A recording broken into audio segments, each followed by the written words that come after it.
Hi everybody, welcome back to my channel. So आज की video में मैं उन लोगों के लिए मतलब बेसिकली ये वीडियो बना रही हूँ जिनको पूछना था, डाउट्स थे कि कंप्यूटर नंबर अलॉट होने के बाद में आपको आगे क्या करना है, कौन से एग्ज़ाम देने हैं और एग्ज़ाम देने के लिए पढ़ना कहाँ से है। तो बेसिकली हमारे 5 मेन पेपर होते हैं, ठीक है? एक होता है आपका मेट्रोलॉजी, एक होता है आपका टेक्निकल जनरल, एक होता है आपका एयर नेविगेशन और एक होता है आपका रेग्स और एक होता है आरटी। इसमें से आरटी एक ऐसा एग्ज़ाम है जिसके लिए आपको मतलब बेसिकली कॉल्स होती है आरटी की, जो हम एज़ अ पायलट एटीसी के साथ करते हैं, कम्युनिकेट करते हैं। तो वो एक अलग चीज़ है, वो रिटन नहीं होता। रिटन मतलब एज़ इन उसका कोई ऐसे लिखने वाला एग्ज़ाम जो होता है, वो बहुत डिफरेंट टाइप का होता है, तो उसको हम अलग रख देते हैं। और तो जो बाकी बचे 4 सब्जेक्ट्स, अब जब आपका पहली बात तो कंप्यूटर नंबर अलॉट हो गया है और जिसका अलॉट नहीं हुआ है वो मेरी वीडियो जाके देख सकता है। मैंने एक नई वीडियो भी बनाई है जिसमें डीजीसी के नए रूल्स मैंने बता दिए हैं और आपको उनके अकॉर्डिंगली कैसे अपना नंबर लेना है, कंप्यूटर नंबर, वो मैंने एक्सप्लेन कर रखा है। So you can go and watch that video. I will put the link in my description and make sure to follow my Instagram channel, and you can also DM me there and ask me any of your doubts if you have any. and इसी के साथ आगे बढ़ते हुए जो subjects हैं हम एक एक करके सबको देखते हैं और कौन सी बुक आपको पढ़नी ज़रूरी है वो मैं बता दूंगी और क्या चीज़ इनफ रहेगी। तो सबसे पहले तो एक साइट है, ये स्पॉन्सर्ड वीडियो नहीं है उनकी तरफ से, बट मैं बता रही हूँ क्योंकि सब लोग इसी से पढ़ते हैं। तो एक साइट है EATPL, EATPL, ठीक है? तो आप इसको सर्च कर सकते हो गूगल पे जाके। इसमें आपको सारे सब्जेक्ट्स के बैक क्वेश्चंस और मतलब क्वेश्चंस मिल जाएंगे जिनको आप बार बार प्रैक्टिस करोगे ना तो भी आपके दिमाग में बैठ जाएगा, तो आपके लिए इजी रहेगा, ठीक है? और इसमें आपको सैम्पल पेपर्स भी मिल जाएंगे, इंडिगो के जितने भी पेपर्स होते हैं उससे रिलेटेड वो भी मिल जाएगा। तो बहुत सारा कुछ है इसमें, तो do check out that site. और इसका सब्सक्रिप्शन सिर्फ 100 रुपीज़ का है फॉर लाइफ टाइम, तो 100 रुपीज़ बहुत ही मतलब एक छोटा सा अमाउंट है और उससे आपको बहुत कुछ मिल रहा है। तो I would suggest you go ahead and take that subscription. उसके बाद में सबसे पहले हम देखते हैं मेट्रोलॉजी। तो मेट्रोलॉजी अगर आपको पेपर क्लियर करना है तो एक बुक है आईसी जोशी जो कुछ ऐसी दिखती है और इस बुक को आपको पढ़ना है पूरा। हर एक चैप्टर पढ़ो और उसके बैक क्वेश्चंस करो। हर एक चैप्टर पढ़ो, उसके बैक क्वेश्चंस करो। कॉन्सेप्ट समझो, समझ जाना ज़्यादा ज़रूरी है एग्ज़ाम क्लियर करने से ज़्यादा, ठीक है? अगर आपको कॉन्सेप्ट सारे के सारे क्लियर है तो आप एग्ज़ाम कोई भी क्लियर कर सकते हो। उसी तरीके से मेट्रोलॉजी बेसिकली होता किस लिए है सब्जेक्ट, तो आपको कौन से क्लाउड में एंटर करना है, कौन से क्लाउड में एंटर नहीं करना है, कैसा वेदर है, उसके हिसाब से आपको फ्लाई करना चाहिए कि नहीं फ्लाई करना चाहिए, ये सब आप मेट्रोलॉजी के थ्रू ही देखते हो। तो ये पेपर में आपको 50 क्वेश्चंस मिलते हैं। डीजीसीए का जो एग्जाम होएगा उसमें 50 क्वेश्चंस मिलेंगे और पासिंग मार्क्स आपको चाहिए होते हैं 70%, तो 35 क्वेश्चंस आपको सही करना है और हर क्वेश्चन का 2 मार्क्स मिलता है अगर वो करेक्ट रहता है, और नेगेटिव मार्किंग किसी भी पेपर में नहीं होती है, ठीक है? तो इसी के साथ मेट्रोलॉजी हमारा हो गया। उसके बाद में टेक्निकल जनरल। टेक्निकल जनरल के लिए मैं आपको सजेस्ट करूंगी कि आप ऑक्सफोर्ड की बुक्स पढ़ लो, काफ़ी रहती हैं। और इसके लिए आपको ऑक्सफोर्ड की जो ATPL की सीरीज़ है उसमें से आप पढ़ो। उसमें बहुत सारा कुछ दिया है तो आपको सब पढ़ने की ज़रूरत नहीं है। एक बार बैक क्वेश्चंस देखो पहले हर चैप्टर के शुरू करने से पहले, और बैक क्वेश्चंस के हिसाब से पढ़ना शुरू कर दो, ठीक है? तो इसकी 3 आई गेस, हाँ 3 बुक्स हैं ऑक्सफोर्ड की जिसमें आपको मिलता है आपका POF यानी प्रिंसिपल ऑफ फ्लाइट। उसके बाद में आता है आपका एयरफ्रेम्स और सिस्टम्स। तो 3 चीज़ें इसके अंदर होती हैं। इस पेपर में 100 क्वेश्चंस रहते हैं और हर क्वेश्चन का 1 मार्क रहता है और नेगेटिव मार्किंग अगेन किसी में भी नहीं है।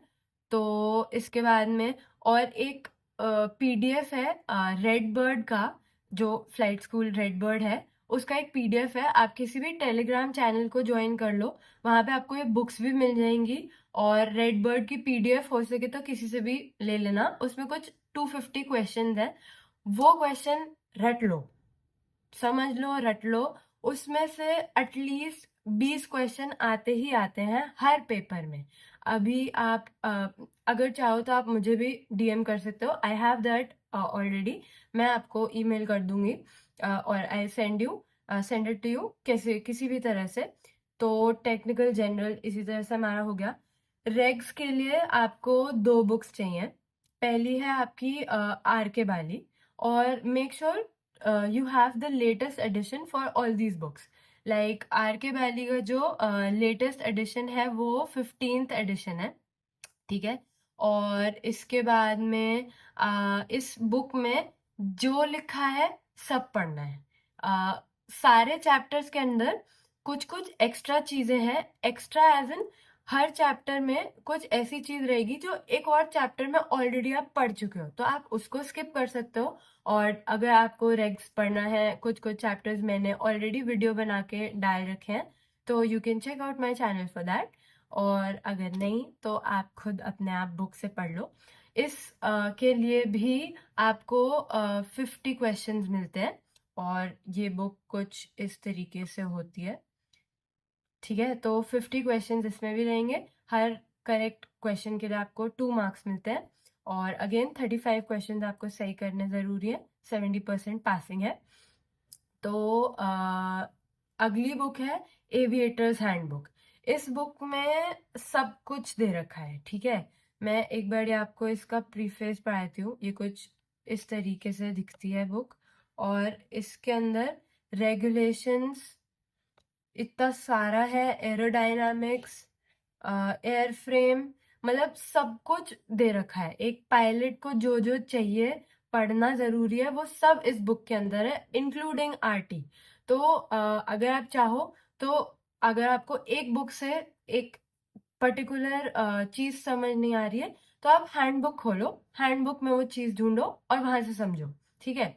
तो हैंडबुक से आप पूरा रेगुलेशन मत पढ़ो, सिर्फ ह्यूमन फैक्टर्स पढ़ लो। ह्यूमन फैक्टर्स इस बुक में बहुत अच्छे से एक्सप्लेन किया हुआ है और सब कुछ बताया हुआ है, ठीक है। तो रेग्स इसी के साथ हो जाता है। उसके बाद में आता है आपका एयर नेविगेशन। अब एयर नेविगेशन में 3 फर्दर सब्जेक्ट है, मतलब सब्जेक्ट, हाँ सब्जेक्ट ही कह लो। तो सबसे पहला रहता है आपका जनरल नेविगेशन। अब इसके लिए आप 2 बुक्स देख सकते हो, या तो अगेन ऑक्सफोर्ड एटीपीएल सीरीज, या फिर आप देख सकते हो आप आर के बाली। आर के बाली रेग्स के लिए भी होती है और एयर नेविगेशन के लिए भी होती है, तो इसके तीनों सब्जेक्ट्स के लिए। तो जनरल नेविगेशन, इंस्ट्रूमेंटेशन और रेडियो नैव, तीनों के लिए ऑक्सफोर्ड और आर के वैली से आप पढ़ सकते हो। अगेन जो आपको जहां से समझ नहीं आ रहा है आप वो दूसरी बुक से पढ़ लो।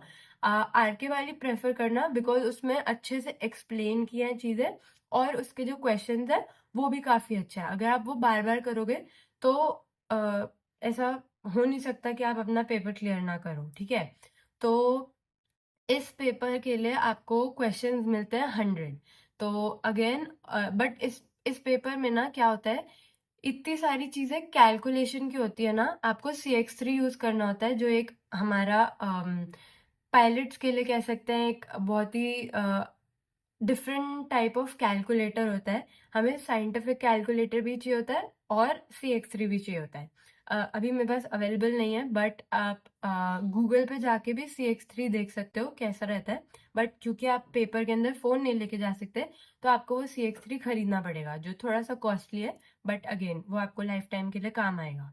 तो आर के वैली और ऑक्सफोर्ड अगेन आप इसके लिए देखोगे। और इसके बाद में हमारा और बचता है, हमने एयर नेविगेशन देख लिया, रेग्स देख लिया, और हमने मेट्रोलॉजी भी देख लिया।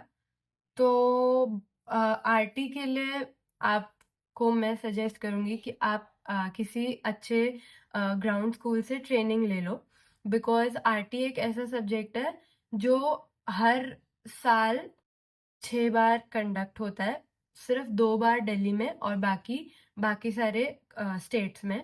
तो 1 महीना लगा के उसके लिए प्रिपेयर करो और वो पेपर एक ही बारी में क्लियर कर लो, तो ज़्यादा बेटर है। वैसे तो सारे पेपर आप एक ही बारी में क्लियर करोगे तो बेटर रहेगा, बिकॉज़ एक बारी अगर आपका मतलब नहीं होता ना क्लियर एक पेपर भी, तो आपको दोबारा से जब पढ़ने बैठना पड़ेगा ना, तो आप थके हुए हो जाओगे कि दोबारा पढ़ना पड़ रहा है वही चीज़ जो आप ऑलरेडी पढ़ चुके हो। अब ये वाला चीज़ छोड़ देता हूँ, ये तो मुझे आती है। उस चक्कर में आप कुछ ऐसी इन्फॉर्मेशन मिस कर दोगे जिसकी वज़ह से आपका पहले पेपर क्लियर नहीं हुआ था। तो ट्राई करना कि हर अटेम्प्ट में 2-2 पेपर करके दोगे तो भी क्लियर हो जाएगा। ऐसा मत करना कि एक साथ 3-4 पेपर भर रहे हैं, मतलब मैं आप हो सकता है कि आपके पास इतनी इंटेलिजेंस हो कि आप एक ही बार में 4 पेपर क्लियर कर सकते हो। बट मेरा सजेशन है कि आप 2-2 करके दोगे तो ज़्यादा बेटर रहेगा। I don't want you to waste your money, because ये पेपर इतने सस्ते नहीं होते। और रही बात कि मुझे बहुत लोगों ने ये भी पूछा है कि अ, हमें कहीं से ग्राउंड ट्रेनिंग लेनी चाहिए या खुद पढ़ना चाहिए। अब ये आप पे डिपेंड करता है सोलली, ठीक है? मैंने ऐसे भी लोगों को देखा है जिन्होंने बिना ट्रेनिंग लिए भी एक ही अटेम्प्ट में पेपर क्लियर कर लिया है, और ऐसे लोग भी होते हैं जिन्होंने एक अटेम्प्ट में भी पेपर नहीं क्लियर किए जबकि उन्होंने अपना ग्राउंड ट्रेनिंग भी लिया था। अब ज़रूरी नहीं है कि आपने अगर एक बारी में अटेम्प्ट करा और पेपर क्लियर नहीं हुआ तो you can't be a good pilot. Plane fly करना और ये एग्जाम क्लियर करना दो बहुत डिफरेंट चीजें हैं। ऐसा हो सकता है कि आपका पेपर शायद एक बारी में क्लियर ना हो, बट आप बहुत अच्छा प्लेन फ्लाई कर रहे हो। बहुत डिफरेंट चीजें हैं दोनों। तो डिसहार्टन बिल्कुल मत होना अगर आपका एक बारी में पेपर क्लियर नहीं हुआ या आपको टाइम लग रहा है ज्यादा समझने में। हर किसी का थॉट प्रोसेस अलग होता है, समझने का तरीका अलग होता है, बट टाइम देना और कॉन्सेप्ट क्लियर कर लेना तो there is no way in hell आपका पेपर क्लियर नहीं होगा। और इसके साथ में इन 4-5 पेपर के अलावा एक और पेपर होता है जो आपको देना ज़रूरी होता है जब आप फ्लाइट स्कूल ज्वाइन करते हो, या उससे पहले आप जिस प्लेन को फ्लाई करोगे। For example, I will be flying the Piper Archer. हो सकता है आप सेस्ना फ्लाई करोगे, सेस्ना का कोई दूसरा वेरिएंट फ्लाई करोगे, 152 आर 182 आर कोई भी, और या फिर पाइपर आर्चर का कोई अलग वेरिएंट फ्लाई करोगे। 3-4 होते हैं। अब आपके फ्लाइट स्कूल में कौन सा मॉडल अवेलेबल है उस पर डिपेंड करता है, राइट? सो जो प्लेन आप फ्लाई करोगे, जिस प्लेन पे आपके आर्स लॉग होंगे आपकी लॉग बुक के अंदर, उसके लिए आपको एक पेपर क्लियर करना पड़ेगा जो बोलते हैं टेक्निकल स्पेसिफिक, यानी एक स्पेसिफिक एयरक्राफ्ट का पेपर। ठीक है? तो मैंने टेक्निकल स्पेसिफिक में पाइपर आर्चर का पेपर दिया था, जिसके ऊपर मैंने एक वीडियो बना रखी already. You can go and check that out. जिसने भी पाइपर आर्चर का पेपर देना है, मैंने उसमें बेसिक बेसिक सारा समझा रखा है पाइपर आर्चर के बारे में। तो वो पेपर भी 50 क्वेश्चंस का रहता है। अब आपको उसके लिए पढ़ना कैसे है? इन सारे प्लेन्स के लिए अलग-अलग पीओएफ होते हैं, पीओएच होते हैं, सॉरी, पायलट्स ऑपरेटिंग हैंडबुक। उसके अंदर सब कुछ गिवन होता है। अगर इंजन फेलियर हो गया तो क्या करना है, अगर प्लेन स्टार्ट नहीं हो रहा तो क्या करना है, अगर आग लग गई तो क्या करना है, और अगर उसमें कौन सा ऑयल यूज होता है, और कौन कितना विड्थ है, कितना उसका प्रोपेलर है, प्रोपेलर का एरिया क्या है, सब कुछ उस पीओएच में अवेलेबल होता है। आपको वो पूरा का पूरा पीओएच पढ़ना बहुत ज़रूरी है, और 50 क्वेश्चन आएंगे तो उसके हिसाब से पढ़ो। और मतलब पेपर इजी नहीं होता, बट उतना मुश्किल भी नहीं होता। You can clear it in one attempt. मैंने भी एक ही अटेम्प्ट में क्लियर किया था। और उसके साथ साथ अगर आपको क्वेश्चन बैंक मिल जाए उस पर्टिकुलर एयरक्राफ्ट का तो और भी अच्छी बात है। क्वेश्चन बैंक से आपको क्वेश्चंस कैसे आएंगे ये पता चल जाता है, ठीक है? तो बेसिकली और इन सब में कुछ ऐसा इम्पोर्टेंट है नहीं जो मैंने मिस आउट कर दिया है। तो कंप्यूटर नंबर जिसका नहीं आया है वो फटाफट से जाके अपना अप्लाई कर लो। क्लास 1 और क्लास 2 के मेडिकल्स आप फटाफट से अपने करवा लो, और ताकि आपको कम से कम ये पता चल जाए कि आप प्लेन उड़ाने के लिए फिट हो भी कि नहीं। पता चला आप यहाँ पेपर दिए जा रहे हो, पैसे लगाए जा रहे हो, और आपको बाद में पता चलता है कि आप फिट ही नहीं हो प्लेन फ्लाई करने के लिए, तो क्या फ़ायदा, right? So that's it for this video, guys, and I hope I help you in any way possible. जिसको भी किसी भी चीज़ में डाउट है, एविएशन फील्ड में आपको कुछ पूछना है, आप नए हो, आपको कुछ समझ नहीं आ रहा है, please feel free to DM me on my Instagram account, जिसका लिंक मैं डिस्क्रिप्शन में डाल दूँगी। एंड अगर नहीं तो आप कमेंट कर देना वीडियो पे, तो मैं आपको अपने आप भेज दूँगी अपने इंस्टाग्राम चैनल का link, and we can talk over there and I'll help you out in any way possible. तो अगर किसी को बुक्स भी चाहिए तो again you can DM me and मैं आपको ईमेल कर दूंगी। इसमें कोई हार्ड एंड फास्ट रूल नहीं है या फिर कोई ज़्यादा मुश्किल का काम नहीं है। तो don't forget to like, share and subscribe my video and press on the bell icon given below so that you get a notification every time I post a new video. Okay, so that's it for this video and I'll see you in the skies. Bye.